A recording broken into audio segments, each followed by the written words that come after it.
YouTube has ruined new cars. Any new car that comes to the market has been ruined by social media, and let me tell you why. What's going on, everyone? Welcome back to the channel. If you guys are new here, do me a huge favor, go down and subscribe, leave a like on this video before we get started. Every single time a new car comes out into the market, they're being ruined by YouTube. Obviously, when you see a shiny new car, you want to go out and buy it. But ideally, you don't want to buy something in the first year it's being produced. Take the Shelby GT350 for example. The first 2 years it was produced, they had a ton of issues. But when you go on YouTube, you see all the YouTubers like, this is the first one in North America, this is the first one ever produced, this is the first whatever. You don't want that car. Social media has brainwashed us into thinking that we need the thing as soon as it comes out, when in reality, we really don't. The best time to get a new car is at the end of its production run. That's when the car has the best features, the best options, and the most reliability. When cars first come out, they have a ton of issues. The new Bronco, when it first came out in the first year, it had a ton of problems. Now I have a second model year Bronco and have little to no issues with that vehicle. And going forward, that's going to continue to be the case. But when you buy something the first year it comes out, especially when it's a brand new vehicle, there's bound to be problems with it. When you see a car like a Seat Z06 or the new Type R selling for $50,000 over sticker, you really have to think of yourself. Not only is the sticker fee not worth it, the over MSRP fee not worth it, because at the end of the day it will depreciate, but also you're paying up for a car that in 1 to 2 years is probably going to see better or more options that you would most likely want to have anyways. Take the new Mustang for example. The new Dark Horse is cool. It's a new Mach 1, it's the top trim right now, but give it a couple years and that Dark Horse not only will depreciate and then you paid over sticker on top of it, but also it's going to be replaced by something better. Whether it's a GT500, whether it's a GT350, whatever the case is, there's going to be something better that comes out. Or whenever there's an S650 facelift, the Dark Horse is probably also going to see a facelift, or a new model instead of the Dark Horse is going to roll around.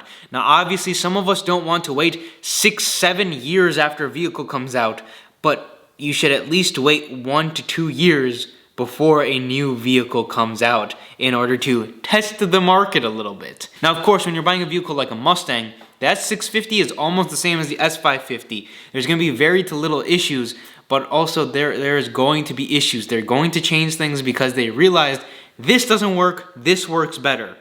And of course, you want the better thing, even if you're buying it brand new. Not to mention, the first model years are going to depreciate even more because like a 2016 GT350, that car had catastrophic issues. Like the Focus RS, had a head gasket misplacement, and those cars are worth less than the further on models. So when YouTubers go out and buy the very first blank in North America, realistically you shouldn't want to do that. You don't want to have the first of something because they're going to be worse. It's a very simple lesson, but I think a lot of us are forgetting you don't want to buy something immediately brand new, especially with all the modern day technologies, the modern day stuff these cars have. There's a ton of things that can go wrong. And when you buy the first of, it usually doesn't end up very well. Adam LZ can attest to that. Glove box? Got it. Yes, that is his car burning on fire because they had a catastrophic oil issue. When you're going out to buy a new vehicle, you might accept depreciation as part of it, but you gotta keep in mind, do you really need the first model year of a vehicle? Most likely not. If you're super impatient, I mean, I can get it, but there's always going to be something better. Because I guarantee you it'll still be there in a couple of years, and it might even be there, but be 10 times better than what it is. It's a very simple concept. At the end of the day, it's your money, your decisions, what you want to do with it, but I am someone who likes to wait a couple of years, at least one model year, especially nowadays when purchasing new vehicles. When I got my Bronco, I was hoping to get a second model year. I ended up getting a second model year, but I got the tail end of the production. I almost got the third model year of the Bronco. And I'm happy I didn't get some of the first, because if I got the first model year, I would have been limited in color options, and I got a color that was exclusive to the second year plus cars, but I also got a ton more stuff that was better. The hardtops are better, and overall the development happened so quickly, and it became a completely different vehicle, model to model, model year to model year.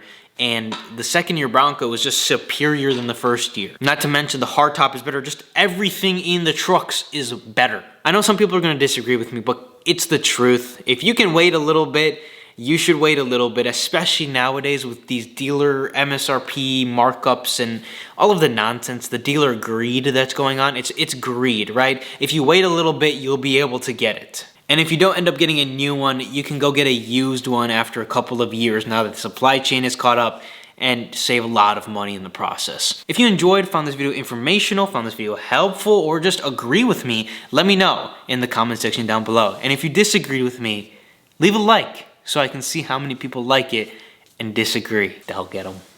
Anyways, I'll catch you guys in the next video.